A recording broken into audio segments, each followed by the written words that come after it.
Red Riding Hood. There was once a sweet maid, much loved by everybody, but most of all by her grandmother, who could not do enough for her. She gave the girl a hooded cape of red velvet, as it was very becoming, and she never wore anything else. People called her Little Red Riding Hood. One day the girl's mother said, "Come, Red Riding Hood, here are some cakes and a jug of cider to take to grandmother. She is weak and ill, and they will do her good. Hurry, but walk properly and nicely, and don't run, or you might fall and break the jug of cider, and there will be none left for grandmother. And when you go into her room, don't forget to say good morning instead of staring all around you." "I will be sure to take care," promised Red Riding Hood. Now the grandmother lived deep in the wood, half an hour's walk from the village. When Red Riding Hood reached the wood, she met a wolf, but she did not know what a bad sort of animal he was, so she was not frightened. "Good day, Little Red Riding Hood," he said. "Thank you kindly, Wolf," she answered. "Where are you going so early, Little Red Riding Hood?" "To my grandmother's." "What are you carrying in your basket?" "Cakes and cider. We baked yesterday, and my grandmother is very weak and ill, so they will do her good and strengthen her." "Where does your grandmother live, Little Red Riding Hood?"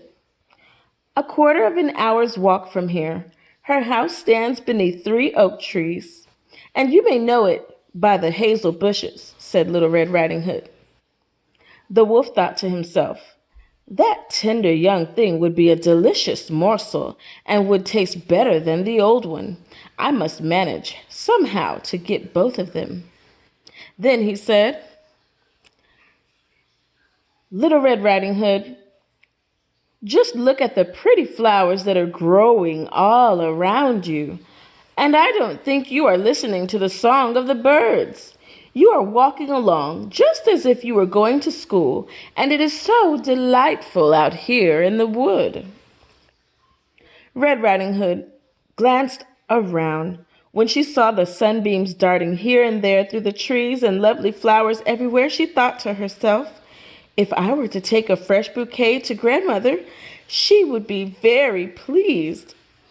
So she ran about looking for flowers, and as she picked one, she saw a prettier one a little farther off, and so she went farther and farther into the wood.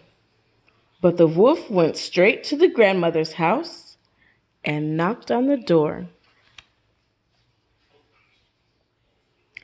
"Who's there?" cried the grandmother. "Little Red Riding Hood," the wolf answered, "and I have brought you some cake and cider. Please open the door." "Lift the latch," cried grandmother. "I am too weak to get up." So the wolf lifted the latch and the door flew open.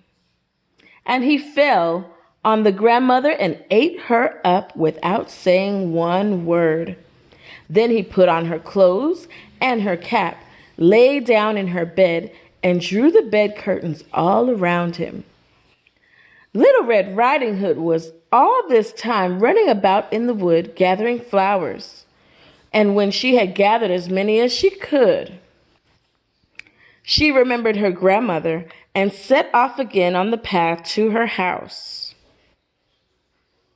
When Little Red Riding Hood arrived at her grandmother's door, she was surprised to find it wide open. And when she went inside, she felt very strange and thought to herself, "Oh dear, how uncomfortable I feel. And I was so glad this morning to visit my grandmother." And when she said good morning, there was no answer. Then Little Red Riding Hood went over to the bed and drew back the curtains. There lay the grandmother with her cap pulled over her eyes so that she looked very odd.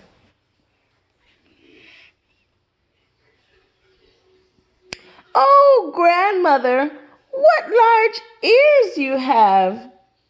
the better to hear you with. Oh, grandmother, what great eyes you have, the better to see you with. Oh, grandmother, what large hands you have, the better to hold you with. But, grandmother, what a terrible large mouth you have, the better to eat you with. And no sooner had the wolf said that than he made one bound from the bed and swallowed up poor little Red Riding Hood.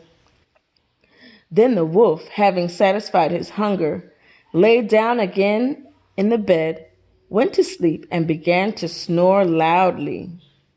A hunter heard the snoring as he was passing by the house and thought, "How the old woman snores!